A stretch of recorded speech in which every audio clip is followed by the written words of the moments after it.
Friends, welcome to Kalai kitchen. இப்போ நம்ம இந்த வீடியோவில் என்ன பார்க்க போகிறோன்னா, கேரட்டில் கேசரி.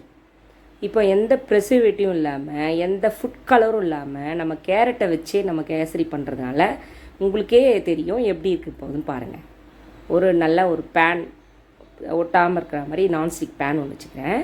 அதில் நான் 2.5 ஸ்பூன் நெய் விட்டுருக்கேன். விட்டு நம்ம முந்திரியை நல்லா வறுத்து எடுத்துட்டு அதே பேன்லேயே ரவை, நான் வந்து 1/2 கப்பு ரவை வச்சுருக்கேன். அந்த 1/2 கப்பு ரவையை போட்டு நல்லா வறுத்து எடுக்கணும். அந்த அந்த நெய்லேயே வறுத்து எடுக்கணும். நெய்லேயே வறுத்து எடுத்தோம்னாக்கா நமக்கு எக்ஸ்ட்ரா நெய் போட வேண்டாம். அந்த நெய்லேயே வறுத்து எடுத்துகிட்டு அந்த பேன்லேருந்து ரவையை மாற்றிட்டு அதே பேன்லேயே நம்ம துருவி வச்சுருக்கிற ஒரு 1/2 கப்பு கேரட்டு அதில் கொஞ்சம் நெய் விட்டு அதிலே வறுத்து எடுத்துக்கணும். நல்லா வதக்கி எடுக்கும்போது அந்த பச்சை வாசனை போயிடும். அதை வதக்கி எடுத்துகிட்டு நம்ம ஒரு மிக்ஸி ஜாரில் மாற்றி அரைச்சிக்கணும். அரைச்சிட்டு அதே பேனே திரும்ப வச்சு 1 டம்ளர் தண்ணி, நான் 1/2 கப்பு ரவை எடுத்தேன் இல்லையா, அதில் 1 டம்ளர் தண்ணி ஊற்றி நல்லா கொதித்ததும் என்ன பண்ணணும், ரவையை சேர்த்துக்கணும். ஃபுட் கலர் நான் எதுவும் சேர்க்கல, ரவை சேர்க்கணும்னு நான் கேரட் சேர்க்கணும். முதல்ல கேரட் நம்ம அரைச்சி வச்சுருக்கோம் இல்லையா, மிக்ஸி ஜாரில் போட்டு, அந்த மிக்ஸி ஜாரில் போட்ட கேரட்டை அதில் போட்டு நல்லா கலந்து விட்டுக்கணும். நல்லா இப்போ ஏற்கனவே நம்ம வதக்கி தான் அதை நம்ம அரைச்சிருக்கோம். நம்ம ஃபுட் கலர் எதுவும் சேர்க்காமல் நம்ம இதிலே இந்த கேரட்லேயே பண்ணுறதுனால நமக்கு பார்க்குறதுக்கு எல்லோ அண்டு ஆரஞ்சு கலரில் ரெண்டும் சேர்ந்த மாதிரி ஒரு கலர் வரும். நம்ம அதுக்கப்புறம் அது நல்லா கலந்து விட்டுட்டு நம்ம வறுத்து வச்சுருக்கிற ரவையை அது கூட சேர்த்துக்கணும். சேர்த்து நல்லா கலந்து விட்டுட்டே இருந்தோம்னா அது நல்லா சேர்ந்து வெந்துடும். இது பாருங்கள், இந்த மாதிரி கலந்து விட்டுட்டே இருந்தோம்னா வெந்துடும். அதுக்கப்புறமா நல்லா கிளறி விடணும், நல்லா மிக்ஸ் பண்ணணும். நல்லா மிக்ஸ் பண்ணிட்டு அதுக்கு நான் ஒரு 3 ஏலக்காய் எடுத்திருக்கேன். அதை நல்லா பொடி பண்ணி அது கூட சேர்த்துக்கணும்.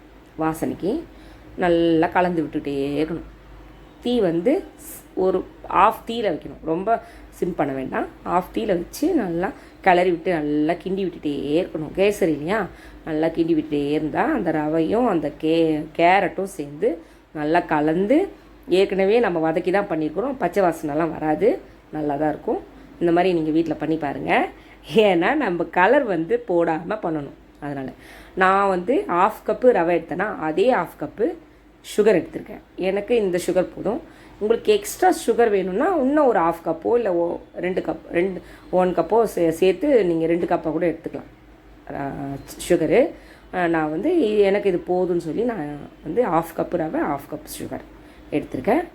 போதும், ஏன்னா கேரட்டில் கொஞ்சம் ஸ்வீட்னஸ் இருக்கும் இல்லையா, அதனால் இந்த ஸ்வீட் எனக்கு போதும்னு சொல்லி நான் எடுத்துட்டேன். நல்லா கிளறி விட்டுட்டே இருங்க.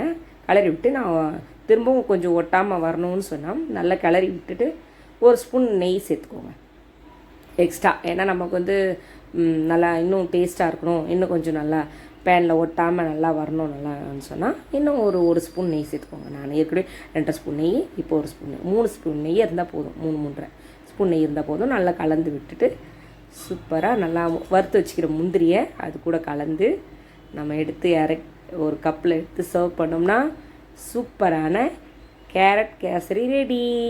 நீங்கள் வீட்டில் இதை பண்ணி பாருங்கள். கலர் எதுவும் போடாமல், ஃபுட் கலர்லாம் நமக்கு அது எதில் பண்ணுறாங்கன்னு நமக்கு எதுவும் தெரியாது. அதனால் இதெல்லாம் சேர்க்காமல், ப்ரிசர்வேட்டிவ் எதுவும் இல்லாமல், ஆர்டிஃபிஷியல் கலர் இல்லாமல் நம்ம இதிலே நம்ம அப்படி பண்ணி குழந்தைங்களுக்கு கொடுக்கும்போது உடலும் ஆரோக்கியமாக இருக்கும். பசங்களும் விரும்பி சாப்பிடுவாங்க. கேரட் சாப்பிட மாட்டேன்னு சொல்ல மாட்டாங்க. இருந்தாலும் நம்ம இந்த கலருக்காக நம்ம இது கூட சேர்த்து செய்யும்போது ரொம்ப அட்டகாசமாக இருக்கும். இந்த மாதிரி நீங்கள் பண்ணி பாருங்கள். கலை கிச்சனை சப்ஸ்கிரைப் பண்ணுங்கள், பெல் ஐக்கான் அழுத்துங்க. நீங்கள் இந்த வீடியோ வீட்டில் செய்து பார்த்துட்டு நீங்களும் ஷேர் பண்ணுங்கள், சப்ஸ்கிரைப் பண்ணுங்கள். தேங்க்யூ. நீங்கள் இன்னும் சில வீடியோ இதே மாதிரி உங்களுக்கு வேணும்னா நிறைய நான் வித்தியாசமான வீடியோக்கெல்லாம் போடுறேன். நீங்கள் இதே மாதிரி பார்த்து நீங்களும் வீட்டில் ட்ரை பண்ணி பாருங்கள். இந்த மாதிரி தான் இருக்கும். எப்படி இருக்குது பார்த்தீங்களா? அல்டிமேட்டாக இருக்கும். நீங்களும் வீட்டில் பண்ணி பாருங்கள். தேங்க்யூ, பாய்.